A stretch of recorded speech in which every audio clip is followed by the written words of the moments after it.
Senhores telespectadores, o que estão a ver é o Castelo dos Templários, em Tomar. Tomar é uma cidade que foi fundada pelos Templários. Ainda hoje aqui o grande reclame é a cidade templária. Toda a região turística chama-se a região dos Templários. O principal hotel da cidade é o Hotel dos Templários. Os Templários já acabaram há tantos séculos, mas parece que continuam a habitar esta cidade. E é dos Templários que eu lhe vou falar. É uma história realmente que ainda hoje comove a população, uma história com muitos mistérios. O quartel-general, a sede dos Templários portugueses, era o castelo que estão a ver. E vamos entrar lá dentro.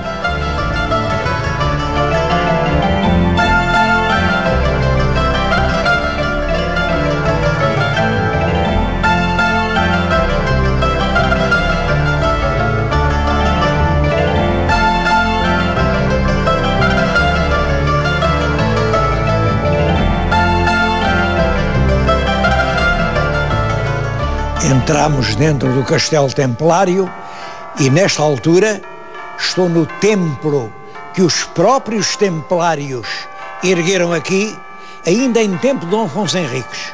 Estas colunas, tudo isto estão a ver, é construção de um dos mais antigos Templários, o mestre Gualdim Pais, no tempo del rei Dom Afonso Henriques. Devo dizer que em toda a Europa ao culto dos Templários. Bom, e nesta velha Europa há 28 igrejas dos antigos Templários.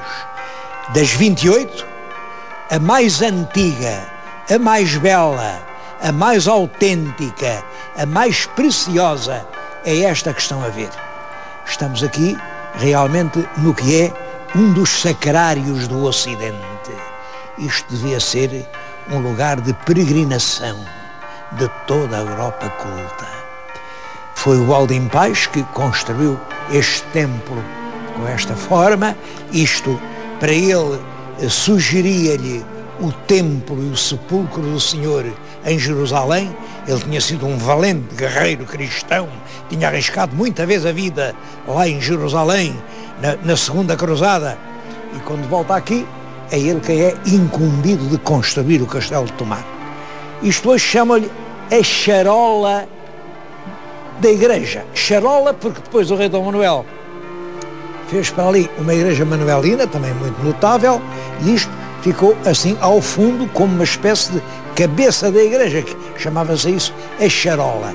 Bom, mas inicialmente não é charola nenhuma.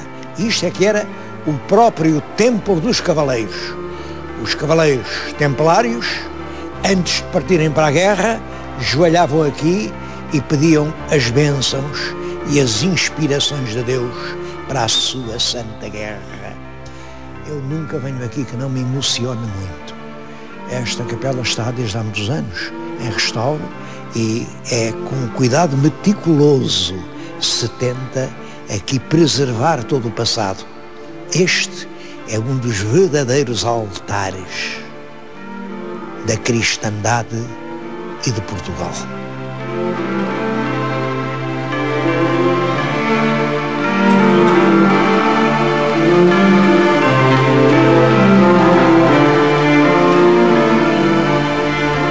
Os Templários aparecem na Terra Santa, quer dizer, depois da conquista de Jerusalém pelos cristãos, foi no fim do século XI, em 1099, começou a haver muitas peregrinações a Jerusalém. Simplesmente, os peregrinos eram assaltados no caminho, porque desembarcavam num porto litoral, geralmente em Ascalon, e dali a Jerusalém ainda eram muitas léguas de caminho. E era nesses caminhos que eles eram assaltados.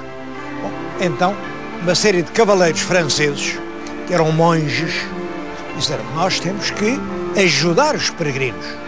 E, como eram monges e também eram cavaleiros, fizeram uma milícia, parece que eram só 9. Os primeiros templários eram 9. Iam buscar os peregrinos e vinham servir-lhes sempre enfim, de guarda, e traziam-nos até Jerusalém.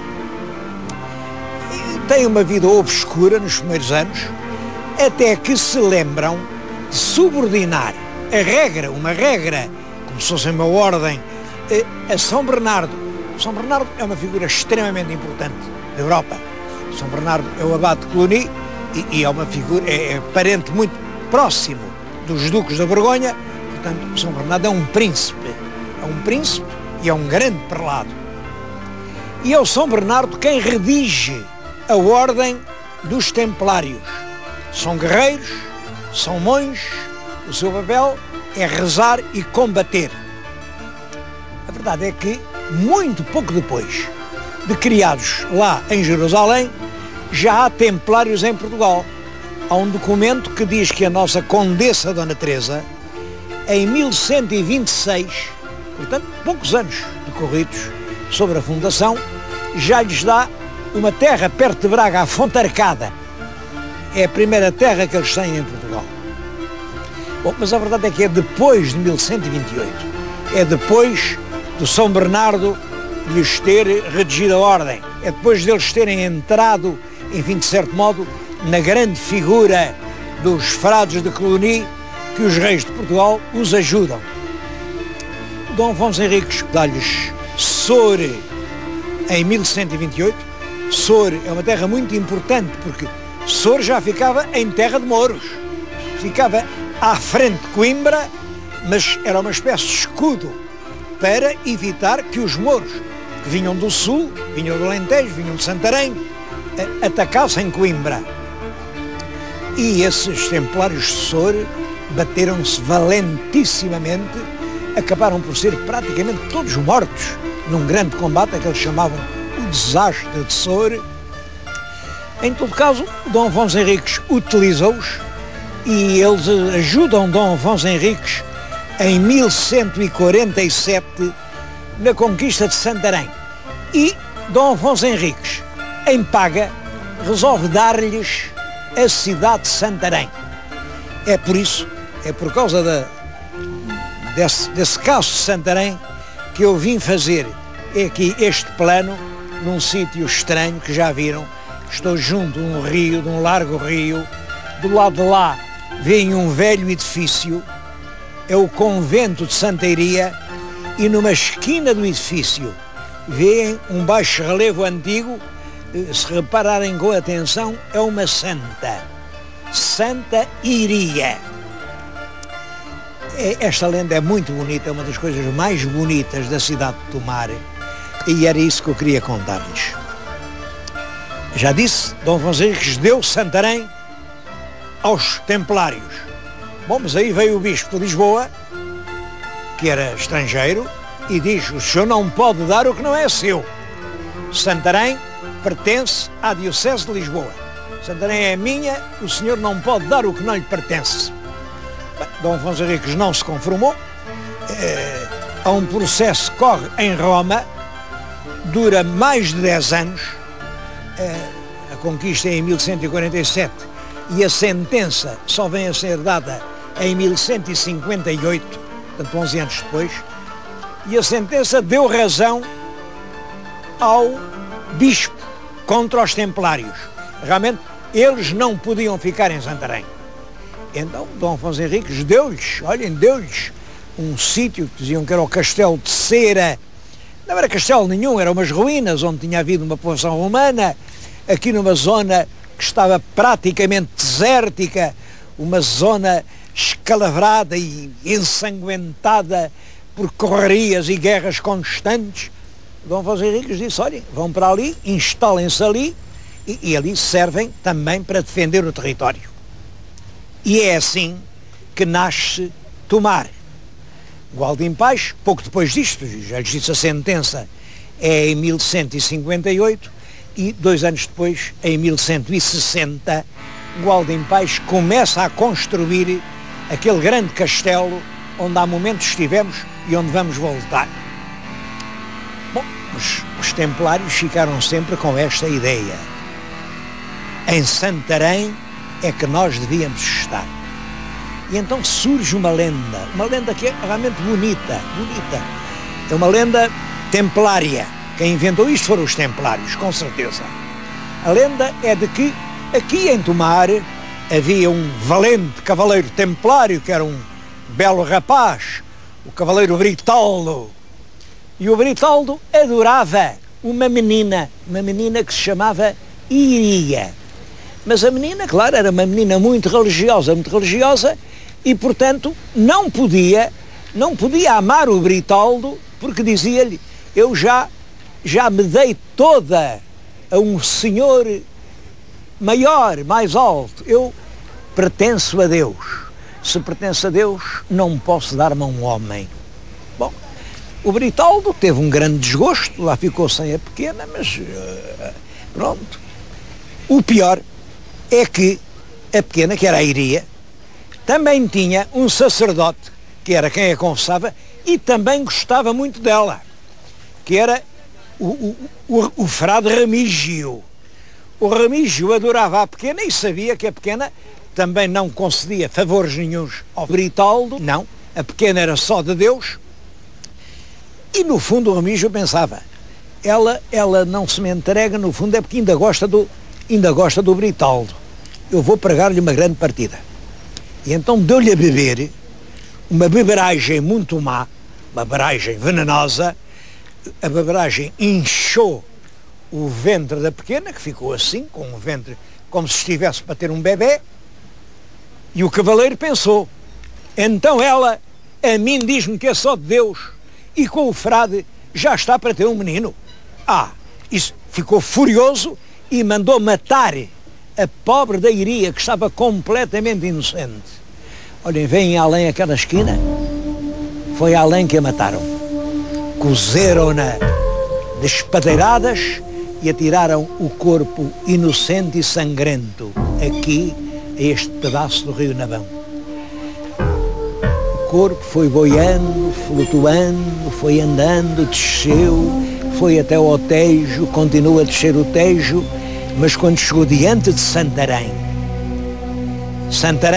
que era a verdadeira cidade onde os templários entendiam que deviam estar, Santa Iria parou diante de Santarém e milagrosamente do fundo das águas nasce um túmulo de jaspe onde repousou para sempre o corpo de Santa Iria. Contei esta lenda porque é evidente, isto é uma narração poética do protesto templário contra a decisão do Papa e contra o protesto do Bispo de Lisboa. Aqui o Bispo de Lisboa tem o papel de Remígio, é o frade mau. O cavaleiro Britaldo é o inocente, ele não tem culpa nenhuma, é o enganado. E tudo isto é como, uns séculos depois, se conta uma realidade realmente histórica. Os templários ajudam a conquistar Santarém, mas são expulsos da cidade e têm que vir aqui fundar a cidade de Tomar. Já estivemos há bocadinho no grande templo que o próprio Godem Pais mandou construir e vamos voltar ao convento dos Templários, porque há muito mais que dizer.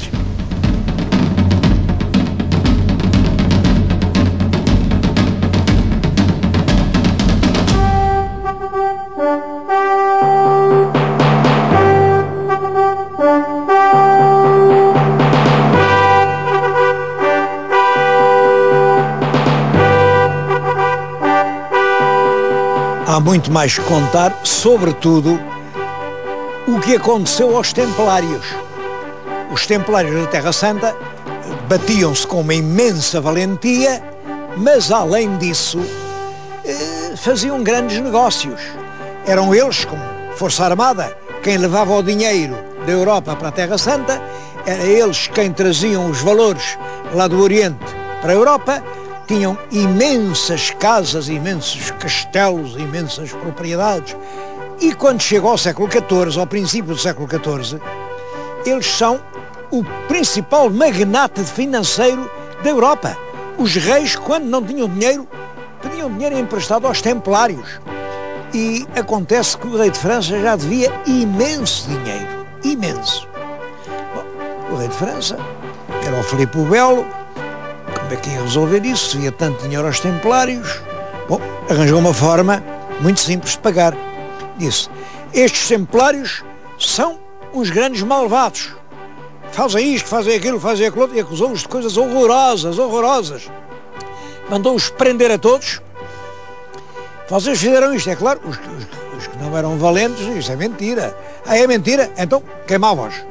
Só os que não queriam ser queimados eram, bem, isso é verdade, esses lá se iam embora. Bom, em suma, acaba a ordem, acabam os templários. Em 1307, o Papa concordou com o rei, acabou com os templários em toda a Europa, e aqui em Portugal reinava o rei Dom Dinis, também era um rei muito esperto.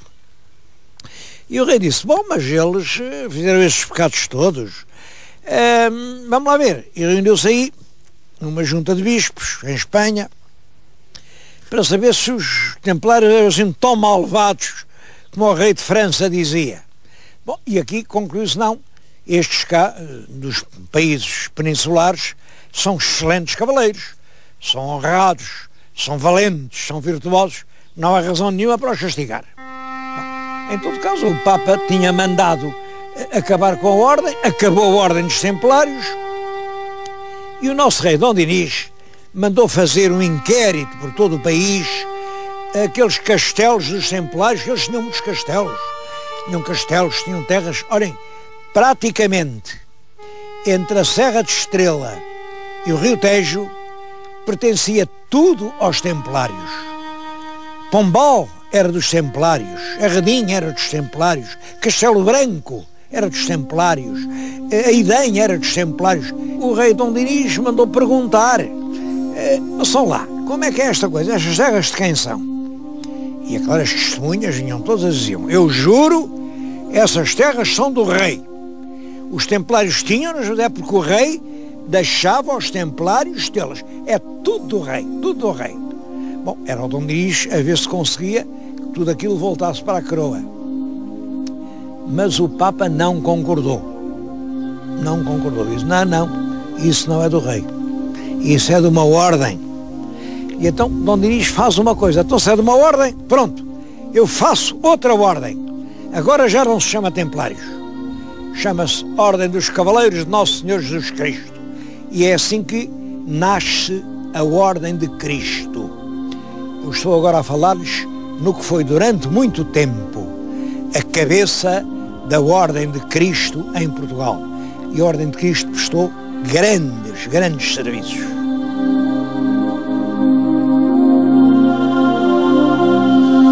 A Ordem de Cristo é fundada em 1319 e, no fundo, herda os bens, até recebe as próprias pessoas que tinham feito parte da antiga Ordem dos Templários.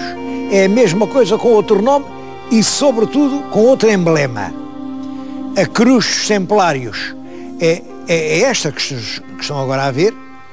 A cruz de Cristo é aquela outra. No século XIV não há assim nada de especial na Ordem de Cristo, mas no século XV acontece uma coisa importante. É nomeado para administrar a Ordem um filho do rei, o infante Dom Henrique. A Ordem tem grandes rendimentos, portanto o infante dispõe de imensos valores, e o que é que ele resolve fazer? Já acabou a guerra contra os mouros. Acabou, isso é o que a gente costuma dizer, isso não é verdade. Não acabou. Acabou a guerra em terra. Já não há batalhas para travar, porque o Algarve já é português, não há mais mouros para expulsar. Mas a guerra continua no mar. E quem é responsável pela guerra contra o Islão, contra os infiéis, é a Ordem de Cristo. Agora no mar, como os templários tinham sido quando a guerra era em terra. E é por isso que os navios dos descobrimentos têm nas velas a cruz de Cristo. Toda a gente sabe, as caravelas levam a cruz de Cristo, uma cruz vermelha nas velas brancas, e as pessoas não sabem porquê. É simples. São navios da Ordem de Cristo. Quem os manda é o infante Dom Henrique, que está aqui em Tomar. Ele vive aqui muitos anos. Olhem, estou a falar num claustro, um lindo claustro, foi inteiramente mandado construir pelo infante Dom Henrique.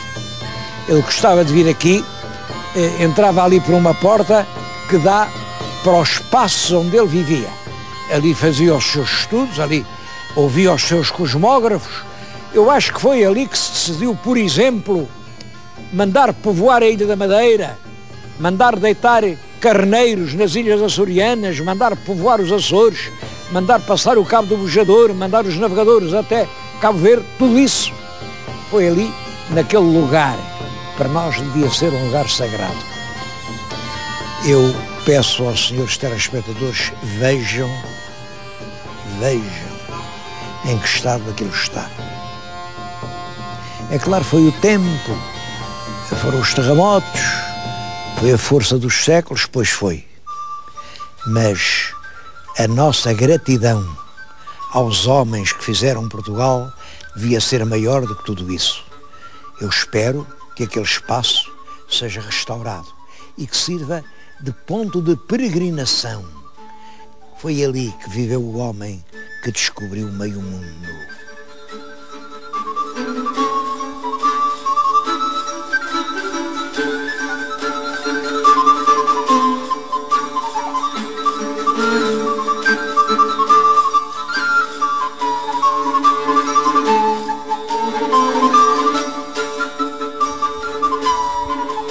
Eu acho que este convento de Tomar, entre outras coisas, é o museu completo da história de Portugal, desde a Reconquista com o Aldim Paes, até praticamente aos nossos dias. Olhem, ali atrás está a moradia que o Costa Cabral, Conde de Tomar, mandou fazer. Ele comprou isto para ele, mandou fazer lá uma espécie de chalé. É, portanto, já o liberalismo, é já a corrupção, é o tempo que a gente vive. Mas os descobrimentos, a época da expansão, está aqui documentada de uma forma espantosa.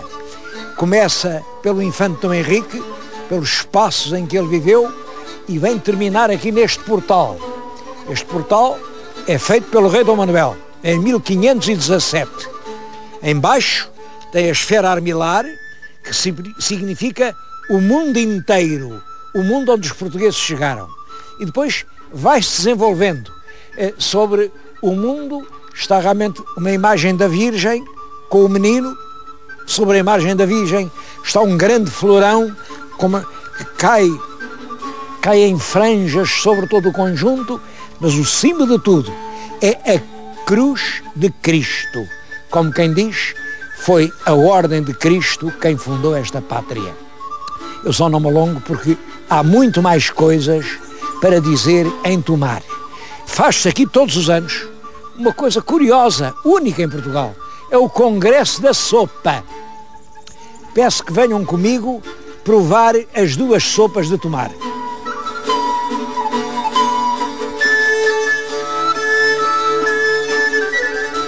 A cidade de Tomar foi durante muitos anos uma fronteira. Fronteira entre o domínio dos cristãos e o domínio dos muçulmanos, e por isso estava ali aquele castelo feito por Aldim Paes. Era ali que se travava a guerra, mas já muito antes disso, Tomar tinha sido a fronteira entre um norte e um sul. O norte de raiz céltica, um norte ainda muito nórdico, o país da sopa. Sopa vem de uma palavra de origem gótica, zupen, sorver, o país a sopa. E o sul é o país romano, o país do pão, o país do caldo. Eu vou-lhes mostrar o que é a sopa, peço que me sirva uma sopa, uma das verdadeiras sopas daqui. A sopa é um prato realmente muito rico de legumes, bom, evidentemente uma pessoa não ponha mais, uma pessoa come isto, e nisto ainda metiam carne. Isto traz carne, traz tudo. Isto é a velha sopa. Aliás, durante muito tempo em Portugal até vão pôr carne, não ponha mais, mas põe carne na sopa, porque a sopa era o alimento. Ainda na minha infância ainda se dizia numa refeição a sopa e o resto, porque a alimentação era essencialmente a sopa. Aliás, ainda hoje se diz estar às sopas de fulano, estar às sopas de cícara. A sopa é o alimento. No Sul não era assim. No Sul a palavra sopa quase não existia. Usava-se a palavra caldo. Caldo quer dizer quente. Ora bem, põe-me aqui, vamos fazer aqui um caldo. O caldo era uma água quente e, não ponha mais, um caldo quente perfumado de muitas ervas, deitado em cima do pão, porque, claro, o Sul era a terra do pão. Este é um caldo particularmente rico, que tem ovos. Caldo, porque caldo enadinho quer dizer cálidos, quente, quente. Entre o caldo, o pão quente e a sopa, o alimento de sorver, há duas civilizações. E reparem, a fronteira passava em Tomar. Eu estou a dizer isto aqui num restaurante que fica junto de uma ponte. Aquela ponte, sobre o Rio Navão, é uma ponte romana. Era aquilo que fazia a ligação entre o norte e o sul. A ponte depois foi muito restaurada, com certeza, claro, a ponte com 2000 anos, e o rio Navão é um rio que no inverno tem muita torrente, foi várias vezes reconstruída. Em todo caso, a linha geral da ponte ainda é uma linha romana. Estamos na terra que outrora era fronteira e agora é coração.